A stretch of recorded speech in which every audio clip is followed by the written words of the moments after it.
নমস্কার, আমার বাংলা সংবাদে আমি সমর্পিতা ভট্টাচার্য আপনাদের স্বাগত জানাচ্ছি। প্রথমে দেখে নেব আজকের সংবাদ শিরোনাম।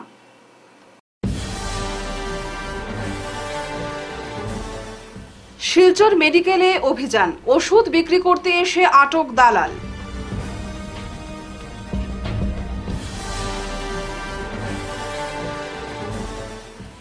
এক দেশ এক নির্বাচন নিয়ে আলোচনা সভা, সার্বিক উন্নয়নে গুরুত্ব।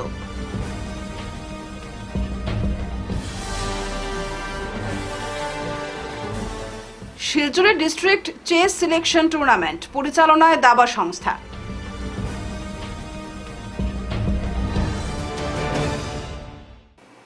এবারে বিস্তারিত আমার বাংলা সংবাদ। শিলচর মেডিকেল কলেজ হাসপাতালে ওষুধ বিক্রি করতে এসে আটক হলো এক দালাল। ডায়ালিসিসের কাজে ব্যবহৃত কিছু সামগ্রী একজন রোগীর কাছে বিক্রি করতে গিয়ে শনিবার হাতে নাতে ধরা পড়েছে। মেডিকেলের তৃতীয় তলায় মেডিসিন বিভাগে গোপনে অভিযান চালিয়ে ইয়াদাম তাঁতি নামের এই কুখ্যাত দালালকে হাতে নাতে আটক করেন হাসপাতালের উপ অধীক্ষক ডাক্তার ঋতুরাজ ঠাকুরিয়া। এই দালালের কাছে একটি ব্যাগ থেকে চট্রল ভ্যানাস লাইন ইকুইপমেন্টস সহ বেশ কয়েকটি ফার্মেসি এবং ডায়াগনস্টিক সেন্টারের ভিজিটিং কার্ড উদ্ধার করা হয়। পরে তাকে হাসপাতালের অধ্যক্ষ ডাক্তার ভাস্কর গুপ্ত এবং সুপার ডাক্তার দেবকুমার চক্রবর্তীর কাছে নিয়ে যাওয়া হয়। বিগত 4 মাস থেকে এই সামগ্রী অধিক দামে হাসপাতালের রোগীদের কাছে বিক্রি করে আসছে দালালরা। ইয়াদাম তাঁতির সাথে শিবাদেব নামের আরও এক দালাল রোগীদের কাছে দীর্ঘদিন থেকে ওষুধ সামগ্রী বিক্রি করছে বলে স্বীকার করে ইয়াদাম। পরে ধৃত দালালকে পুলিশের কাছে সমঝে দেয় হাসপাতাল কর্তৃপক্ষ। এই বিষয়ে ঘুঙ্গুর আউটপোস্টে একটি মামলা দায়ের হয়েছে। দালাল নিয়ে প্রায় আমাদের কানে এগুলো খবর আসে। তো রুগীর আত্মীয় স্বজনরা যদি সঠিকভাবে আমাদের কাছে কমপ্লেন না দেয়, অনেক ক্ষেত্রে দালালকে আমরা ধরতে পারি না। তো আজকে একটা সুনির্দিষ্ট একটা খবর আমরা পেয়েছিলাম যে এরকম ঘোরাঘুরি করছে, প্লাস ডায়ালিসিস ইউনিটের ভিতরে ঢুকে গেছে। তো খবর পেয়ে আমাদের ডেপুটি সুপারিনটেন্ডেন্ট আছেন ডক্টর ঋতুরাজ ঠাকুরিয়া, উনি গেলেন, গিয়ে ওনাকে একজন সন্দেহজনক ব্যক্তি যিনি অনেকগুলা ক্যাথেটার যেটা আমাদের ডায়ালিসিসে ইউজ হয় ওইটা নিয়ে পেশেন্ট পার্টির সাথে ডিলিং করছিল, তো ওনাকে হাতে নাতে ধরা হলো। তো ধরার পরে জানা গেল যে এই লোকটা গত 4 মাস ধরেই এখানে এইগুলা কাজ করে যাচ্ছে। তারপরে আরও কয়েকজনের নাম বললো, এগুলা নাম প্লাস অনেকগুলা ভিজিটিং কার্ডও দেখালো, অনেকগুলো ফার্মেসি বা ওই ডিস্ট্রিবিউটারের নাম লেখা আছে। এগুলো আমরা পুলিশকে অলরেডি দিয়ে দিয়েছি। তো আমাদের একটাই কথা যে রুগীদের ক্ষেত্রে বা রুগীর আত্মীয় স্বজনরা যারা আসেন শিলচর মেডিকেল কলেজে, আমরা কিন্তু অনেক জায়গায় ডিসপ্লে করে রেখেছি যে দালাল মুক্ত শিলচর মেডিকেল কলেজ, কারণ আমরা we have taken zero tolerance against all kind of corruptions. So এটার পার্ট হিসাবে বেশিরভাগ ক্ষেত্রে দেখা যায় দালাল ধরা পড়লেও রুগীরা এগুলা নিয়ে কোনো লিখিত অভিযোগ দাখিল করেন না, যার জন্য ওদেরকে পুলিশ ধরে নিয়ে গেলেও খুব সহজে ওদেরকে ছেড়ে দেয়, ওই দিনই ছেড়ে দেয়। তো এগুলোর ক্ষেত্রে আমরা আশা করছি আমাদের ডিস্ট্রিক্ট প্রশাসন এবং পুলিশ প্রশাসন একটু কড়া পদক্ষেপ নেবেন যাতে শিলচর মেডিকেল কলেজকে দালাল মুক্ত। মানুষজনকে যাই দেখি উনার ব্যাগ একটা নিয়ে উনি একজন পেশেন্টের সঙ্গে খুব আলাপ করতেছিল, তখন ব্যাগে খুলে দেখি উনার কাছে প্রচুর পরিমাণে ডায়ালিসিস ক্যাথেটার, গাইড ওয়ার আর ইন্ট্রোডিউসার নিডেল এগুলো উনার কাছে ছিল। সঙ্গে সঙ্গে আমি উনাকে ধরে নিয়ে আসলাম, আর আমাদের প্রিন্সিপাল আর সুপারিনটেন্ডেন্ট স্যারকে আমি এই বিষয়টার বিষয়ে জানাইলাম। এরকম অনেক সময় শুনি, কিন্তু পেশেন্টের কমপ্লেন না পেলে এগুলো ধরা মুশকিল। আমরা সবসময় একটা রাউন্ড দিই আর পেশেন্টকেও সবসময় অবগত করে রাখি যে আপনারা এইরকম যদি কোনো পেশেন্টের পার্সনে অ্যাপ্রোচ করে ডেফিনেটলি আপনারা আমাদেরকে জানাবেন। কিন্তু আজকে যাই আমরা টিপ অফ পাইলাম, সঙ্গে সঙ্গে আমরা এটার উপরে অ্যাকশন নিলাম। সম্মিলিত স্বেচ্ছাসেবী সংস্থার যৌথ মঞ্চের উদ্যোগে শনিবার শিলচরে এক দেশ এক নির্বাচন বিষয়ক এক আলোচনা সভার আয়োজন করা হয়। স্থানীয় গান্ধী ভবনে আয়োজিত আলোচনা সভায় সম্মানিত অতিথি হিসেবে উপস্থিত ছিলেন আসাম বিশ্ববিদ্যালয়ের অধ্যাপক ডাক্তার নিরঞ্জন রায়, প্রাক্তন অধ্যাপক ডাক্তার বিভাস দেব, আকসার উপদেষ্টা রূপম নন্দী পুরকায়স্থ, জেলা ক্রীড়া সংস্থার সভাপতি শিবব্রত দত্ত, আইনজীবী ধর্মানন্দ দেব প্রমুখ। উপস্থিত সবাই বক্তব্যে রাজনৈতিক স্থায়িত্ব বজায় রাখতে হলে এক দেশ এক নির্বাচন নিয়ে সহমত পোষণ করেন। সবাই জানান দেশের 80% জনগণ এক দেশ এক নির্বাচনের পক্ষে রয়েছেন, তাই এই আইনটি বাস্তবায়নের ক্ষেত্রে সবাইকে এগিয়ে আসতে হবে। এই আইন প্রণয়ন হলে দেশের সার্বিক উন্নয়ন ঘটবে। এবং আজকে এই সভাগৃহে উপস্থিত সজ্জন মন্ডলী, আপনাদের সবাইকে নমস্কার। আজকে 78 বছর 78 ইয়ার্স ভারতবর্ষের স্বাধীনতার পরে যে সময়োচিত এক দেশ এক নির্বাচন এবং এক দেশ এক নির্বাচন গণতন্ত্রের যে শক্ত ভিত সেটা কিন্তু তার উদ্ভাবন হয়েছিল 1858 সালে। 1858 সালে 1 অগাস্ট অ্যাব্রাহাম লিঙ্কন যখন ডেমোক্রেসিকে বর্ণনা করলেন, by the people, of the people, for the people, ওই সময়ে আমাদের দেশ গাঢ় অন্ধকার, কলোনিয়ালিজম, ব্রিটিশ শাসন চলছে আমাদের দেশে এবং ডেমোক্রেসি, মডার্ন ডেমোক্রেসি। আশ্চর্যজনক ভাবে এই যে 1858 সালের যে ডেমোক্রেসি, গণতন্ত্র শুরু করেছিলেন যে বর্ণনা, তার কিন্তু ভিত তৈরি হয়েছিল ভারতবর্ষে যিশু খ্রিস্টের জন্মের 4000 বছর আগে। যিশু খ্রিস্টের লক্ষ্মীপুরে মণ্ডল কংগ্রেস সভাপতিদের নিয়ে শনিবার পয়লাপুর রাজীব ভবনে এক আলোচনা সভার আয়োজন করা হয়। এতে মুখ্য অতিথি হিসেবে উপস্থিত ছিলেন লক্ষ্মীপুর কেন্দ্রের incharge Dibyajyoti Barua, Lakshmipur block incharge M Shantikumar Singh, এপিসিসির সহসভাপতি জয় সিংহ, প্রদেশ ওবিসি সেলের সম্পাদক হেমন্ত সিংহ, রাজাবাজার ব্লক কংগ্রেসের সভাপতি প্রদীপ পাল সহ বিভিন্ন ব্লক ও মণ্ডল স্তরের কর্মীরা। মুহিবুর রহমান খানের পৌরোহিত্যে সভায় জেলা কংগ্রেস সাধারণ সম্পাদক এবং Lakshmipur block incharge M Shantikumar Singh বলেন, লক্ষ্মীপুরের বুথে বুথে কংগ্রেস কর্মীরা রয়েছে। এই সভার মাধ্যমে লক্ষ্মীপুরের প্রত্যেক কংগ্রেস কর্মীর মনোবল বাড়বে। তিনি এআইসিসি, এপিসিসি ও জেলা কংগ্রেসের নির্দেশ মর্মে তৈরি সাংগঠনিক পরিকাঠামো এবং নীতি নির্দেশনার বিভিন্ন দিক তুলে ধরেন। দিব্যজ্যোতি বড়ুয়া বলেন, 2026-এ কংগ্রেস আসামে ফিরছে। হিতাধিকারী তৈরি করে বিজেপির ভোট বৈতরণী পার করার প্রয়াস বিফল হবে বলে তিনি উল্লেখ করেন। বিভিন্ন জনগোষ্ঠী রয়েছে, তাদের মধ্যে হিন্দু বা হিন্দি স্পিকিং কতজন আছে, মাইনরিটি কতজন আছে, এছাড়া শিডিউল ট্রাইব কতটি আছে, সেইগুলোর বড় বড় ধরনের আপনারা ভাগ করে নেবেন। তার উপরে আপনারা দেখবেন মৃধা, কৈরি, রবিদাস, বাগতি, মাঝি, গোয়ালা বা বিভিন্ন সব টাইটেলের গ্রুপ থাকতে পারে, সেইগুলো আলাদা করবেন। এছাড়া বেঙ্গলি মুসলিম, মণিপুরি মুসলিম, মিতেই মণিপুরি, বেঙ্গলি হিন্দু, ডিমাসা, রংমাই, কুকি, মার, খাসি বা রিকিয়াসন, বিভিন্ন টাইটেলের লোকগুলার একটা আমরা জনসংখ্যা এখানে লিস্ট করে রাখতে হবে। সেই কাজটা হবে বুথ কমিটির কাজ। এর উপরেও আপনারা সেই বুথ কমিটির আরো একটা কাজ রয়েছে, সেইখানে সেই গ্রামের মধ্যে কয়টা কংগ্রেস সাপোর্টিং ফ্যামিলি রয়েছে, কয়টা বিজেপির সাপোর্টিং ফ্যামিলি রয়েছে, কয়টা এনজিও রয়েছে, এসএইচজি কয়টা আছে, আশা কর্মী যে আছে তার কন্ট্যাক্ট নাম্বার, অঙ্গনওয়াড়ি কর্মী আছে তার কন্ট্যাক্ট নাম্বার, এখানে জাতীয় বা আন্তঃরাষ্ট্রীয় স্তরের খেলোয়াড় যদি থাকে, এক্স আর্মি থাকে, ex GP, ex panchayat, AP, জেলা পরিষদ, তাদের নাম্বার। এছাড়া হিন্দু ফ্যামিলি কয়টা আছে, মাইনরিটি ফ্যামিলি কয়টা আছে, শিডিউল ট্রাইব কয়টা আছে, সেইগুলা ভালো করে নোট করে নিতে হবে। এটা হবে বুথ কমিটির দায়িত্ব।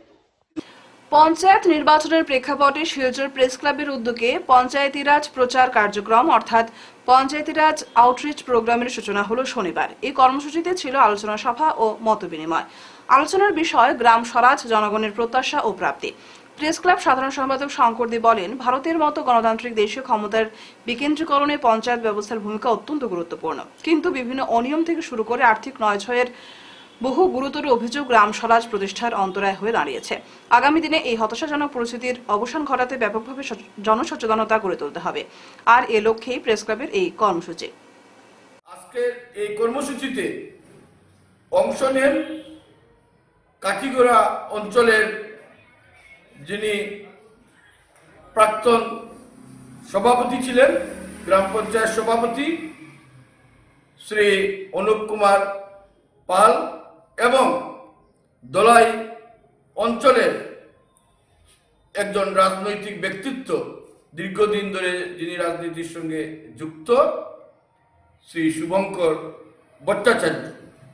তাদের সঙ্গেও মত বিনিময় হয়েছে এবং পঞ্চায়েত নিয়ে যে সমস্ত অভিযোগ রয়েছে, যে অব্যবস্থা পঞ্চায়েতে রয়েছে, জনগণ যাতে আগামী দিনে তা থেকে অব্যাহতি পান এবং পঞ্চায়েতের সকল কাজকর্মের সুফল পান, সেই দিকটি ব্যাপকভাবে ছড়িয়ে দিতে প্রেস ক্লাবের পক্ষ থেকে এই ধারাবাহিক কর্মসূচিতে সবাইকে সামিল হওয়ার জন্য আমরা জীবিতে অনেক ঘাত প্রতিঘাত পার হতেও দেখেছি আমার বাবাকে আমি বা ওনার বডি যে তখনের দিনে আমার কিন্তু আমার লক্ষ্মীপুর গাঁওপঞ্চায়েত যেটা ভারতীয় জনতা পার্টিকে মানুষ নির্বাচন করেছিলেন তৎকালীন সময়ে আমাদের লক্ষ্মীপুর গাঁওপঞ্চায়েত আজকে পর্যন্ত কোনো কংগ্রেস দল থেকে কোনো নির্বাচিত হতে পারেননি।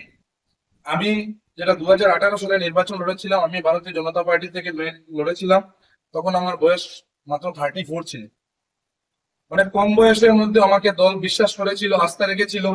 সেই আস্থার উপর নির্ভর করে আমি বিপুল ভোটে লক্ষ্মীপুর গাঁও পঞ্চায়েতের মানুষের ভোটের আশীর্বাদ নিয়ে আমি জয়যুক্ত করেছিলাম। তখন একটা আমার স্বপ্ন ছিল আমার জিপি গাঁও পঞ্চায়েত নিয়ে, একটা মডেল জিপি আমি স্বপ্ন দেখেছিলাম। তখন স্বপ্ন আমি কাজ শুরু করেছিলাম নতুন। আমি আমার নির্বাচনের আগে আমরা বলতাম আমরা আমাদের অঞ্চলে একটা কলেজ চাই। বিশ্ববিদ্যালয় 91 সনে বা 92 সনে স্থাপিত হয়েছে, কিন্তু কলেজ আনার জন্য গ্রামাঞ্চলে যারা ছেলেরা ম্যাট্রিক কিংবা হায়ার সেকেন্ডারি পাস করতো তারা উচ্চশিক্ষা বা স্নাতক ডিগ্রি নিতে পারতো না। এইবার কিছুদিন আগে একটা মডেল কলেজ স্থাপন হয়েছে এবং শিক্ষার ক্ষেত্রে এটা মাইলসূচক দর্শনটা বলতে পারেন। হাসপাতালও মোটামুটি হাসপাতালের যে চিকিৎসা পরিষেবা মোটামুটি উন্নত, আমাদের অঞ্চলে যোগাযোগ ব্যবস্থা প্রভূত উন্নত হয়েছে গত কয়েক দশক হয়েছে। আন্তঃরাজ্য সড়ক নির্মাণের একটা প্রচেষ্টা চলছে, শোনা যাচ্ছে আগামীতে প্রতিটা ব্লকে ITI এবং পলিটেকনিক নেওয়া হবে। আর গ্রাম পঞ্চায়েতের যে এইবার পবিত্র ঈদ উল ফিতরের রাতে কাছাড় সুন্নি ফাউন্ডেশনের ব্যবস্থাপনায় হামাদ ও নাতির রাসুল মাহফিলের আয়োজন করা হয়েছে শিলচর সোনাই রোডের উত্তর কৃষ্ণপুর আউলিয়াবাজার সংলগ্ন কাছাড় প্যালেসে। অনুষ্ঠানকে ঘিরে চলছে জোরদার প্রস্তুতি। এই অনুষ্ঠানকে সফল করে তুলতে এক সাংবাদিক সম্মেলন অনুষ্ঠিত হয়। এতে মাহফিল নিয়ে বিস্তারিত তুলে ধরেন হযরত মৌলানা সাব্বির হোসেন আল আজহারি এবং কাছাড় সুন্নি ফাউন্ডেশনের প্রচার সম্পাদক দিলওয়ার হোসেন বরভুইয়া। তারা বলেন, এই অনুষ্ঠানে মুখ্য নাতখা হিসেবে আসছেন সুদূর এলাহাবাদ থেকে ভারত বিখ্যাত নাতখা হাফিজ মোহাম্মদ গোলাম সাব্বির। এছাড়াও বরাক উপত্যকার বিশিষ্ট নাতখা রানাত পরিবেশন করবেন। অনুষ্ঠানকে সফল করে তুলতে সবার প্রতি আহ্বান জানিয়েছেন আয়োজক কমিটির কর্মকর্তারা। তাই এই বছরও ঈদ উল ফিতরের রাত্রে সোনাই রোড উত্তর কৃষ্ণপুর কাছাড় প্যালেসে মাহফিল হামদে বারি তাআলা ও নাত রাসূল সাল্লাল্লাহু আলাইহি সাল্লামের আয়োজন করা হয়েছে।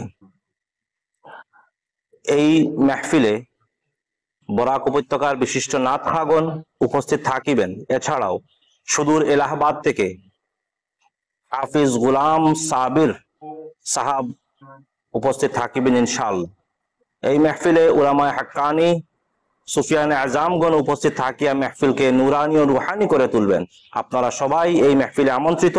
আপনারা এই মুতাবাররক মাহফিলে আসার জন্য কাছাড় সুন্নি ফাউন্ডেশনের পক্ষ থেকে আমি সবাইকে দাওয়াত জানাই। এই মাহফিলের কার্যসূচি সম্পর্কে আপনাদেরকে আমাদের কাছাড় সুন্নি ফাউন্ডেশনের এক্সিকিউটিভ পার্সন মোহাম্মদ দিলওয়ার হোসেন সাহেব আপনাদেরকে অবগত করবেন। আসসালামু আলাইকুম ওয়া রাহমাতুল্লাহি ওয়া বারাকাতুহু।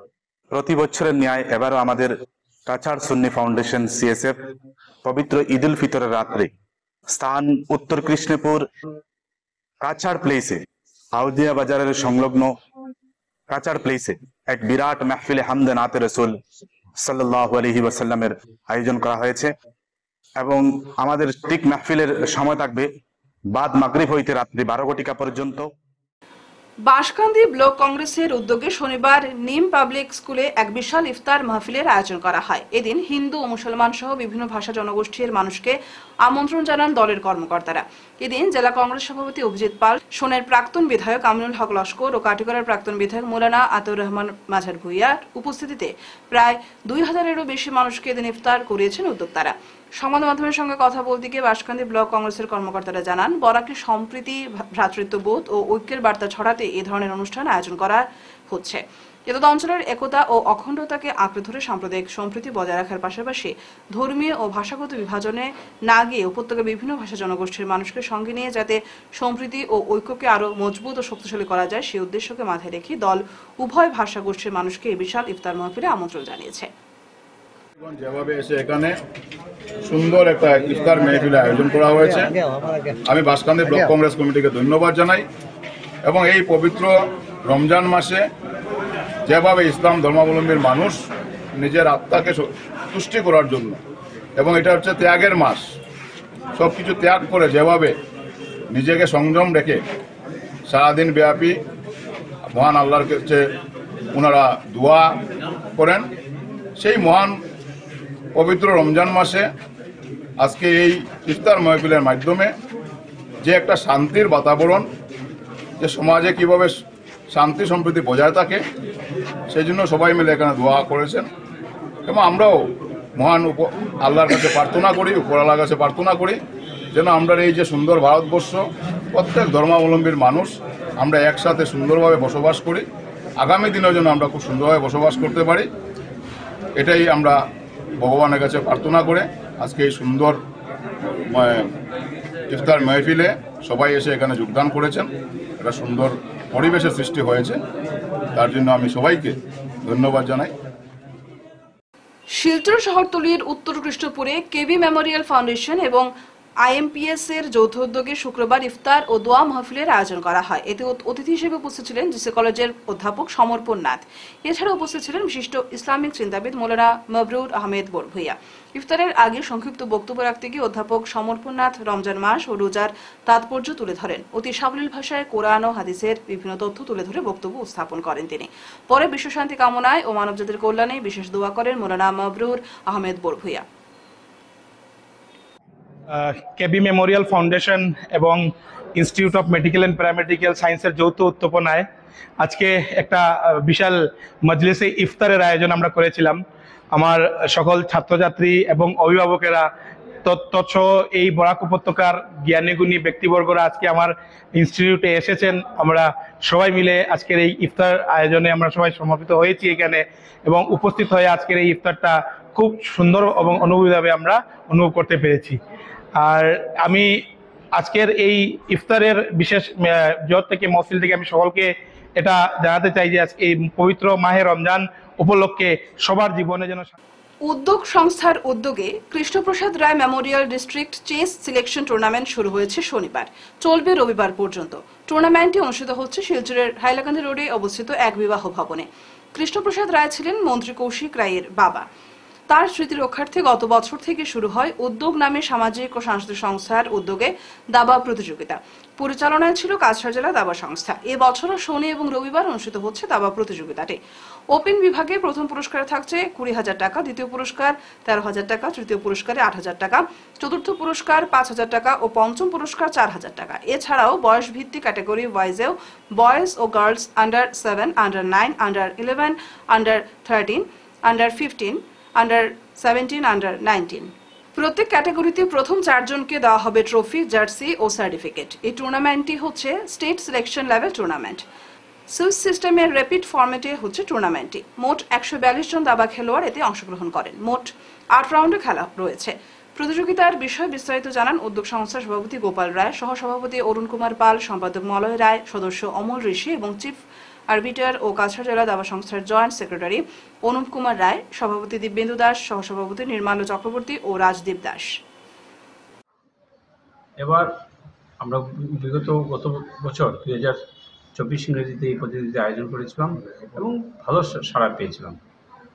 আর এবার আমরা এটা আয়োজন করেছি। গত বছর যে আয়োজন করেছিলাম এটা আমরা একটা স্কুলের ক্যাম্পাসে করেছিলাম। এগুলো দেখেছি যে স্কুলের ফ্যান থাকলেও ছাত্রছাত্রীদের অনেক কষ্ট হয় এই প্রতিযোগিতা, যেহেতু এটা ব্রেনের খেলা, অনেক সময় বসে থাকতে হয়, এক জায়গাতে বসে থাকতে হয় ছাত্রদের। এই জন্য আমরা এবার একটা প্রাইভেট জায়গাতে আমরা এখানে করছি, যাতে যারা খেলোয়াড়রা আছে যাতে সুন্দর মনস্থির রাখতে পারে, যাতে কোনো ধরনের কোনো অসুবিধা হয় না। এই জন্য আমরা আর প্রথম কথা তো নিজস্ব জায়গাতে যেহেতু কোনো খেলার মাঠ নেই, এই জন্য আমরা এই ইনডোর গেমের আয়োজন করেছি। আগেও করেছি প্রতিযোগিতায়, কিন্তু শুধু কৃষ্ণপ্রসাদ রায়ের নামে এই যে প্রতিযোগিতা এটা আমরা নির্দেশন করলাম। আর আমরা এতে কিছু আর্থিক ক্যাশ প্রাইজও দিচ্ছি। প্রথম পুরস্কার আমরা 30,000 টাকা, 20,000 টাকা দেবো, দ্বিতীয় পুরস্কার 13,000, তৃতীয় 8,000, 5,000, 4,000 করে আমরা। এবং শুধু প্রতিযোগিতা ব্যাটার্ন প্লেয়ার আছেন, যারা সিনিয়র প্লেয়ার, তাদের উৎসাহ দেওয়ার জন্য আমরা একটা ওদেরকে বেস্ট যারা আসবেন ওনাকেও পুরস্কৃত করবো। মহিলারা যাতে আরও বেশি করে প্রতিযোগিতায় অংশগ্রহণ করে তাদের মধ্যে যে বেস্ট হবে ওনাদেরকে আলাদাভাবে পুরস্কৃত করবো। এবং ছেলে মেয়ে দুটো ক্যাটাগরিতে এই খেলা পুরস্কৃত হবে। এবং প্রত্যেককে আমরা যারা ফার্স্ট সেকেন্ড থার্ড ফোর্থ তাদেরকে আমরা পুরস্কার দেব, প্রাইজ দেব, ট্রফি দেব, সার্টিফিকেট। শেষ করার আগে বিশেষ বিশেষ আমার বাংলা খবর আরো একবার।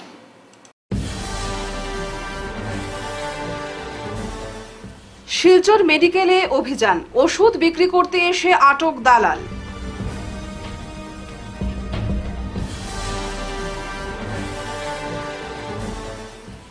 এক দেশ এক নির্বাচন নিয়ে আলোচনা সভা, সার্বিক উন্নয়নে গুরুত্ব।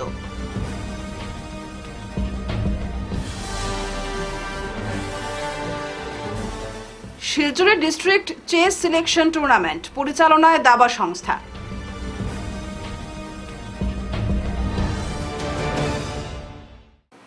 এখনকার মতো আমার বাংলা সংবাদ এ পর্যন্তই। নমস্কার।